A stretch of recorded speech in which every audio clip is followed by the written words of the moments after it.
जय गुरु जी। गुरबानी की एक छोटी सी कथा गुरु नानक देव जी के समय की। दो दोस्त थे, दुकानदार थे। रोज शाम को दुकान बंद करने के बाद एक दोस्त सत्संग में जाया करता था और दूसरा दोस्त नाचने गाने वाली का गाना देखने सुनने जाया करता था। जो सत्संग में जाता था वो अपने दोस्त को बोलता था तू मेरे साथ सत्संग में चला कर, लेकिन वो कहता था कि नहीं, मैं नहीं जाऊंगा, सत्संग मुझे बहुत बोरिंग लगता है, मुझे मजा नहीं आता, मुझे गाना सुनने में ज्यादा मजा आता है। तो एक दिन वो जिद पड़ गया तो उसने कहा अच्छा ठीक है, तू सत्संग से वापस आके मुझे बताना तुझे क्या प्राप्ति हुई और मैं गाना सुन के बताऊंगा कि मुझे क्या मिला। वो कहते हैं ठीक है। दोनों जाते हैं।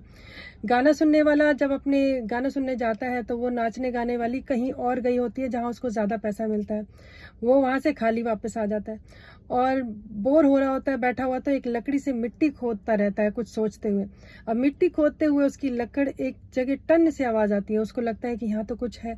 वो खोदता है और वहाँ पे उसको एक छोटा सा घड़ा मिलता है, उसमें एक उसको सोने की गिन्नी मिलती है। बड़ा खुश होता है। और जो दूसरा दोस्त सत्संग में गया था वो उसको आते टाइम पैर में कांटा चुभ जाता है, उसको खून निकल रहा होता है। वो कहता है कि देख, तेरा तो खून निकल रहा है, तुझे कांटा चुभा और मुझे तो सोना मिला। तो दूसरा जो सत्संगी होता है इसका जवाब तो गुरु नानक देव जी ही देंगे। वो गुरु नानक देव जी के पास जाते हैं और पूछते हैं कि गुरु जी ऐसा क्यों हुआ। तो गुरु जी ने नाचने वाली का जो गाना सुनने गया था उससे पूछा कि उस घड़े में तेरे को सिर्फ सोना मिला, तेरे को कोयले नहीं मिले। तो उसने कहा हाँ, कोयले भी थे, उसके ऊपर एक गिन्नी पड़ी थी। तो कहते हैं ये पिछले जन्म में तो तूने अच्छे कर्म किए थे, उसकी वजह से इस जन्म में तेरे को सोने का कलश मिलने वाला था, लेकिन तूने अच्छे कर्म नहीं किए और प्रभु का नाम नहीं लिया, उनको याद नहीं किया, गलत कामों में पड़ गया, इसकी वजह से वो धीरे धीरे कोयला बन गए।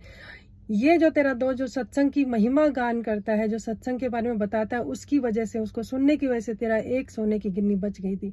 और जो दूसरा कहता है अच्छा इसको क्यों चुभा, कहता है इसने इतना बुरा कर्म किया था कि इसको इस बार सूली की सजा होनी थी, लेकिन क्योंकि ये सत्संग में जाता था इसलिए इसकी सजा कट गई और इसको सिर्फ एक कांटा चुभा।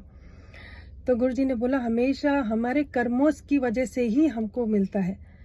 जब हम ईश्वर का नाम लेते हैं, उनको याद करते हैं, तो हमारे अच्छे कर्म बढ़ जाते हैं, तो हमारे बुरे कर्म कट जाते हैं। तो इसलिए अच्छे कर्म ज़्यादा करो ताकि हमारे बुरे कर्म कट सकें। जब हम बुरे कर्म करेंगे तो हमारे अच्छे माइनस हो जाएंगे। इसलिए सही और गलत का ध्यान करते हुए क्या सही है क्या गलत, हमें सिर्फ अच्छे कर्म करने चाहिए और भगवान को याद करना चाहिए। जय गुरु जी। शुक्राना गुरु जी।